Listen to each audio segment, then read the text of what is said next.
E a gente volta no último bloco do programa Utilidade Pública dessa segunda-feira, falando sobre disfunção sexual feminina, aqui no bate-papo com a doutora Sheila Amado, que é especialista no assunto, e Patrícia Pinati, psicóloga e psicanalista.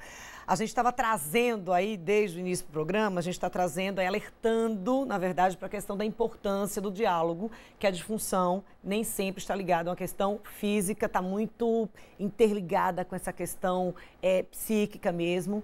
Daí vem a importância, que acho que é o tratamento, que a doutora Sheila estava falando agora no intervalo, que é a questão da terapia. Não vai ter fórmula mágica, a pessoa não vai tomar um comprimido, entendeu? Como muitas vezes acontece com as disfunções masculinas, que ajudem no nível que se tem ajuda que a senhora trouxe no início do programa. Então, na maioria das vezes, a terapia é o tratamento. Isso.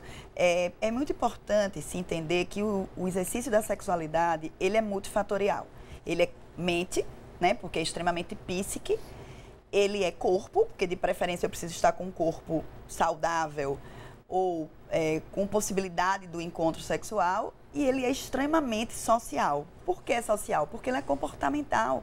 Eu aprendo como fazer sexo e nesse aprendizado acontecem muitos problemas, né, disfunções ou até falta de esclarecimento mesmo. Então, quando você vai abordar uma queixa sexual, você não pode olhar só se essa paciente tem algum problema orgânico, né? Porque eu tenho formação organicista anterior, então eu tendo a isso. Mas é muito importante o profissional entender que ele precisa ver essas questões psicológicas e também socialmente, em que grupo social essa pessoa está inserida. Se ela tem parceria fixa, se ela é casada, né? Se ela tem filhos, se ela não quer mais ter filhos, se ela está entre filhos, que idade, se ela está na menopausa, falando da mulher especificamente, né? Se ela mora em Aracaju, se ela mora em São Paulo, se ela mora em Hong Kong, porque o tempo e o espaço também é determinante na função sexual. E o tratamento também, muitas vezes, é multifatorial. Precisa de medicação, precisa de terapia geral e, às vezes, terapia sexual também. Terapia sexual, na prática, como é que funciona? A terapia sexual, ela difere um pouco da terapia geral na questão de que ela foca a disfunção. A psicanálise ou a psicoterapia geral, ela nem sempre ela foca a disfunção. Em geral, ela foca o indivíduo, o todo. Na terapia sexual, nós temos essa liberdade de focar o que é que não está funcionando, o que é que está deixando aquela pessoa infeliz no encontro sexual. Apesar que quando a gente vai determinar as causas, identificar as causas, a gente tem que identificar causas psicológicas, causas orgânicas e causas gerais e específicas. Porque tudo influencia a autoestima, a imagem corporal e que núcleo familiar essa mulher está inserida. Muitas vezes ela tem autoestima boa, ela tem uma parceria boa, ela tem resposta sexual, mas por conta da educação ou repressora ou algum trauma na infância, é importante que o profissional ouça, veja, identifique. E muitas vezes alguns pacientes chegam no consultório de terapia sexual e eu digo, você não tem condição de fazer terapia sexual. Porque a sua queixa, você vem com essa queixa para mim, mas essa queixa para mim é um sintoma. Ele é um sintoma de um problema psicológico maior. Então você tem que ir para a psicoterapia geral e voltar para mim. Até porque ele vai estar com os pés no chão, vai ter mais facilidade na identificação e na aceitação da terapia sexual, que é essa outra fase da terapia. Só trouxe aí menopausa. Menopausa influencia muito? Sim, influencia em todas as formas, né? Psicicamente, a mulher ainda se cobra a juventude. E muito como ela teve uma educação ainda nessa nossa geração comprometida em relação a certas crenças, como, por exemplo, sexo ligado à reprodução, né? Até por conta também da igreja, do aprendizado, de sexo só para ter filhos. Então, tem todo um conjunto de coisas que fica confuso para ela. Mas, organicamente, nós temos, sim, um comprometimento hormonal, de deficiência hormonal, que repercute organicamente, né?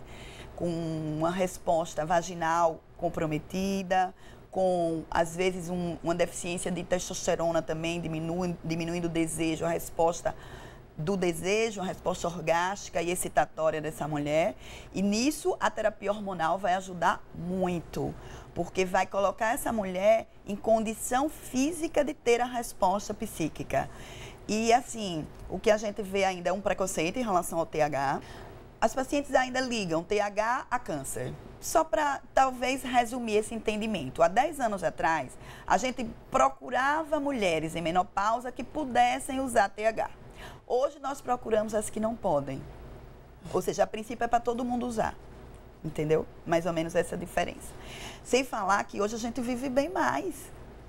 Né? A gente vive muito mais tempo. Então, a mulher hoje, praticamente depois da menopausa, eu com 50 anos quase, fui me especializar em terapia sexual. Então, você está estudando, você está produzindo, você está presidindo países e grandes corporações empresariais. Então, por que essa mulher vai ter um comprometimento físico quando ela ainda tem quase o dobro de vida a viver e muito bem vivido, né? Precisa mudar isso. Estamos desmistificando finalmente essa coisa do prazo de validade feminino, né? Porque a gente sente muito isso eu vejo muito no consultório também. São mulheres que sim, que têm uma sexualidade sim, que pode cuidar organicamente, mas que são bonitas sim, elas estão maduras sexualmente ou deveriam estar mais maduras sexualmente e tem uma vida toda pela frente aí. Existe um preconceito e isso mexe tanto com a autoestima feminina, tanto, que ela, na verdade, se interdita para o sexo, porque ela não se acha mais tão interessante, ela acha que os homens não vão olhar mais para ela. Então, isso é uma coisa que a gente precisa aí desmistificar. A gente precisa conversar mais sobre o assunto, né? Explorar mais o tema e romper essa barreira mesmo, buscar o consultório para falar especificamente sobre isso. E não buscar com uma série de outras queixas na esperança de que alguém adivinhe o que a mulher está pensando, o que é que ela quer, o que é que ela está passando. Precisa se abrir essa janela do diálogo. É que ela encare essa sexualidade dela como uma coisa natural. Né? O que é natural. O que é extremamente natural. Eu sempre introduzo a conversa com os pacientes dizendo, olha, sexo serve para 3 coisas. Para ter filhos, né? Por isso que sexo é vida. Sexo serve para a obtenção do prazer. E sexo serve como manifestação de amor. O que tem de ruim e pesado nisso? Nada. Eu não sei o que pode ter, né? Mas o pesado é o que se faz, o que se fala e o que se acredita a em relação... imagem que se criou em relação a isso. Claro que é necessário. Tudo tem seu tempo, né? Não é porque sexo é bom, sexo dá prazer, sexo manifesta amor, que é para ser feito de qualquer maneira. Porque é um comprometimento social no exercício da sexualidade. Familiar, né? Então, você precisa ter idade, você precisa ter responsabilidade, você precisa ter sabedoria. Sabedoria no sentido de sapiência mesmo, de entender e de conhecer o que é, como deve ser feito e em que situações. Doutora Sheila e Patrícia, infelizmente nosso tempo chegou ao fim, né? Todas as segundas nós temos essa sensação que o nosso tempo acaba Podia ter mais. Podia ter mais um pouquinho, que o tempo acabou antes. Eu queria muito agradecer a presença de doutora Sheila aqui hoje, que foi uma convidada aqui da Patrícia, que está todas as semanas aqui com a gente. As portas estarão sempre abertas. Obrigada. Obrigada pelo convite. Patrícia, mais uma vez, uma excelente semana e obrigada pela presença aqui no Utilidade Pública. A gente encerra essa edição e deseja a vocês uma excelente semana. Lembrando, quer assistir essa ou qualquer outra edição do programa Utilidade Pública, vai lá no YouTube Dena Matos TV e você vai ter acesso a todas as edições do programa. A gente volta a se encontrar amanhã, aqui no mesmo horário, na sua TV Aparipê, a partir das 18 horas. Eu espero você.